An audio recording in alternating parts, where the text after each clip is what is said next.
नमस्कार, मैं जनमुक्ता शिवम गौतम। जिस तरीके से आज दिल्ली हाईकोर्ट ने एक फैसला लिया बॉलीवुड के लोगों को लेकर, टाइम्स नाउ और रिपब्लिक टीवी पर फैसला सुनाया कि वो अब इन लोगों के खिलाफ बोलते हुए अपनी भाषा को संयत रखें और ये ध्यान उन्हें अपने सोशल मीडिया चैनलों पर भी रखना है। इसी सुनवाई के दौरान महाराष्ट्र सरकार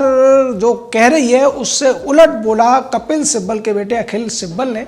जो कि एक प्रोडक्शन हाउस की दलीलें रख रहा था और उसने ये कहा कि रिपब्लिक टीवी की टीआरपी सबसे ज़्यादा है। रिपब्लिक टीवी और टाइम्स नाउ मिलाकर 70% व्यूअरशिप का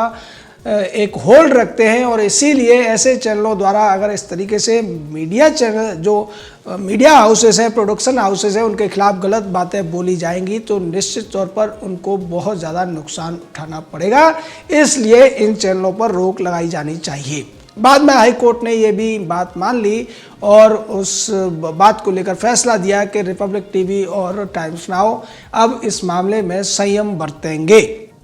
लेकिन सवाल यह दूसरा है कि जिस बात को झुटलाने की कोशिश महाराष्ट्र सरकार, कांग्रेस पार्टी, एनसीपी पार्टी और शिवसेना कर रहे थे, अब उसे कांग्रेस के ही लोग उसको सच उजागर करते हुए दिख रहे हैं कि किस तरीके से अर्नब गोस्वामी के चैनल के खिलाफ टीआरपी घोटाले का एक झूठा मामला बनाने की कोशिश की गई थी। उसको लेकर मुंबई पुलिस का कमिश्नर प्रेस कॉन्फ्रेंस करता है। वो ये दावा करता है कि 40,000 करोड़ का ये घोटाला है और इसमें रिपब्लिक टीवी के पूरे स्टाफ की, उनके अकाउंट की, सभी लोगों की जांच की जाएगी। लेकिन 6 घंटे के भीतर ये राज भी खुल जाता है कि रिपब्लिक के खिलाफ तो एफआईआर थी नहीं, वो एफआईआर तो इंडिया टुडे ग्रुप के खिलाफ थी और उसके साथ ही साथ इंडिया टुडे को पहले भी बीएआरसी 5 लाख रुपए का जुर्माना इसी तरीके के मामले में लगा चुका है।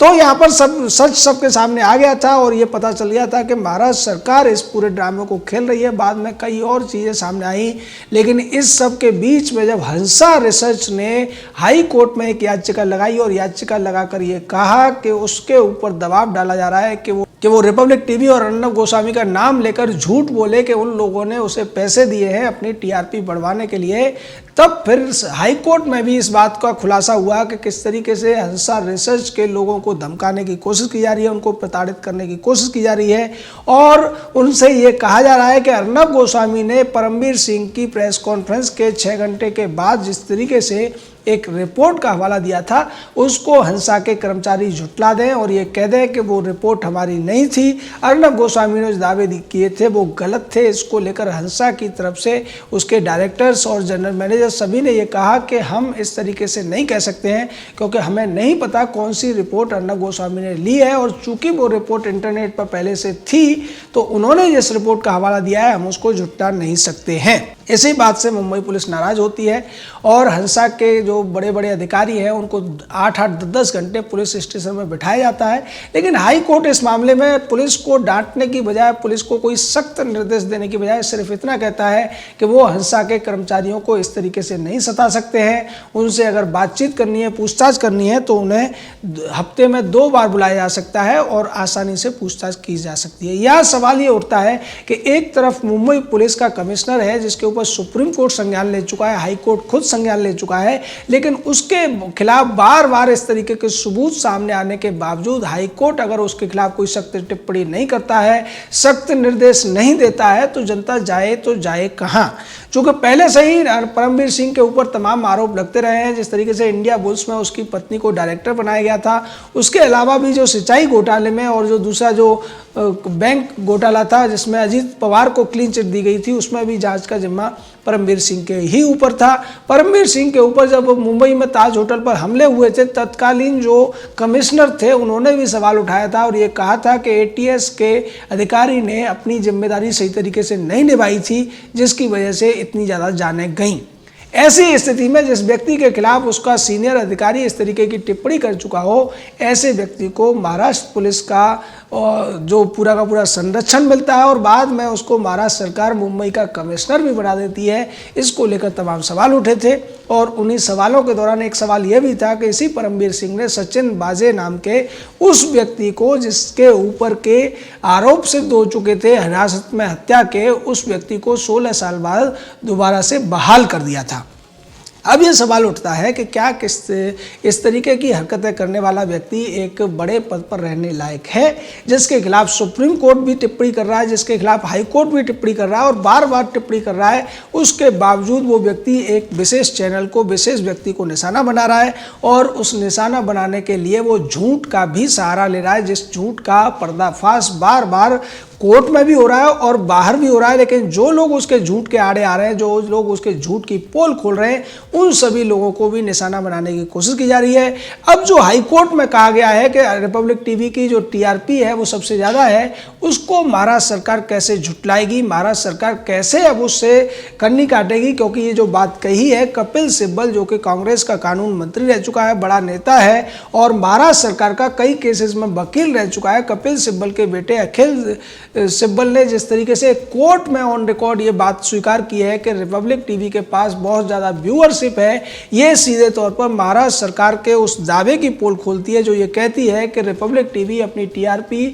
को दिखाने के लिए पैसा देकर लोगों को झूठी टीआरपी खरीदने का काम करता है, टीआरपी घोटाला करता है। वहीं दूसरी तरफ इस सब के बीच में आज 9 तारीख है और 9 तारीख को आपको याद होगा कि लक्ष्मी नाम की एक फिल्म बनाई थी अक्षय कुमार ने, जिसको लेकर सोशल मीडिया पर बहुत ज़्यादा बाइकआउट का अभियान चला था, जिसके बाद फिल्म का न केवल पोस्टर बदला गया बल्कि उसका नाम भी बदला गया और आज उसको स्ट्रीम किया जा रहा है, जिसको लेकर सोशल मीडिया पर तमाम लोग अभियान चला रहे हैं और ये कह रहे हैं कि इस फिल्म को नहीं देखा जाना चाहिए, क्योंकि ये वही लोग हैं जो एक तरफ हमारे हिंदू देवी देवताओं के ऊपर सवाल उठाते हैं, उन पर किसी भी तरीके की फिल्म बनाते हैं, किसी भी तरीके कटाक्ष करते हैं और दूसरी तरफ ये लोग कोर्ट में जाकर इस बात की भीख मांगते हैं कि उनके खिलाफ किसी भी तरीके की आलोचनात्मक रिपोर्टिंग न की जाए, उनको गंदा न कहा जाए, उनको डर्टी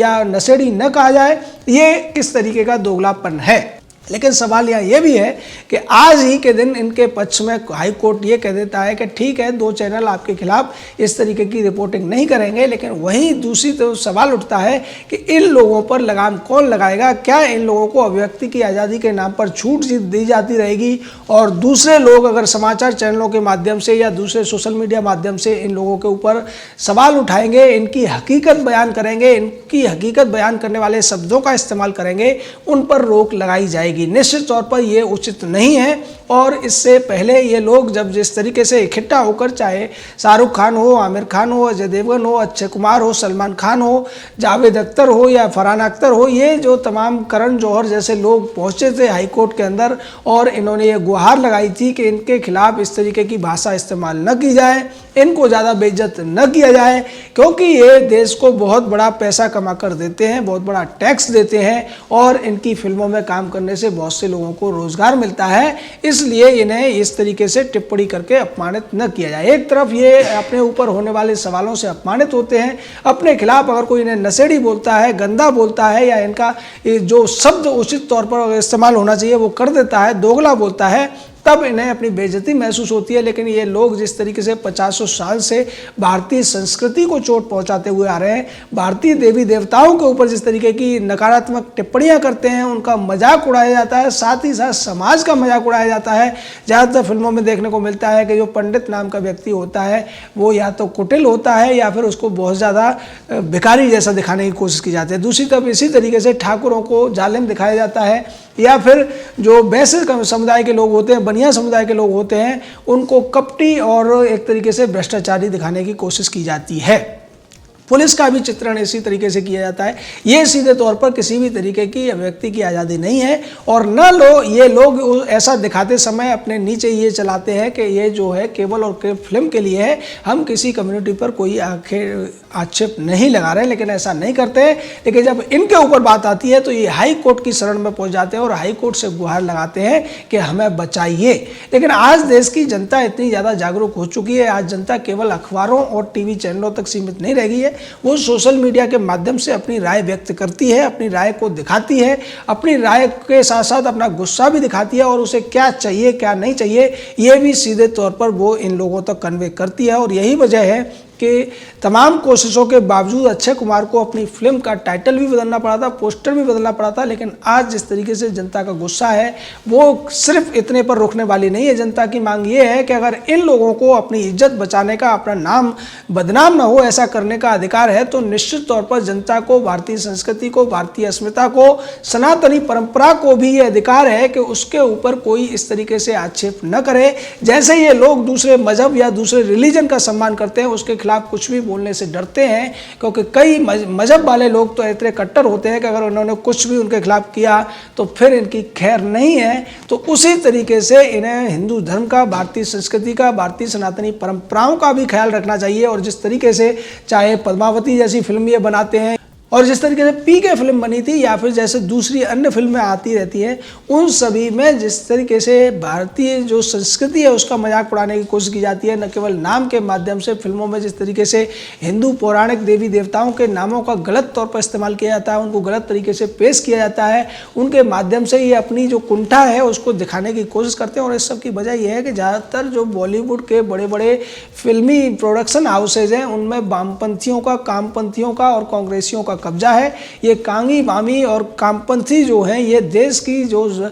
एक एकता है, देश का जो शक्ति है उसको तहस नहस करके इस देश को बर्बाद करने की एक साजिश करते हैं। और यही वजह है कि ज़्यादातर फिल्मों में जिस तरीके की लव जिहाद जैसी स्टोरियाँ दिखाने की कोशिश की जाती है या फिर बच्चों को अपने परिवार के प्रति विद्रोह की भावना सिखाई जाती है, वो एकदम निंदनीय है और उस पर रोक लगनी चाहिए। अब ये रोक जनता की ताकत से ही लगेगी। जनता आज दिखा रही है कि अक्षय कुमार की ये फिल्म पूरी तरीके से फ्लॉप साबित हुई है। अक्षय कुमार हो या अजय देवगन, शाहरुख खान हो या आमिर खान, कोई भी जनता के खिलाफ बोलकर, जनता के खिलाफ रणनीति अपनाकर या जनता को अपमानित करके इस देश में आसानी से अपनी फिल्में नहीं चला सकता है। जय हिंद, जय भारत।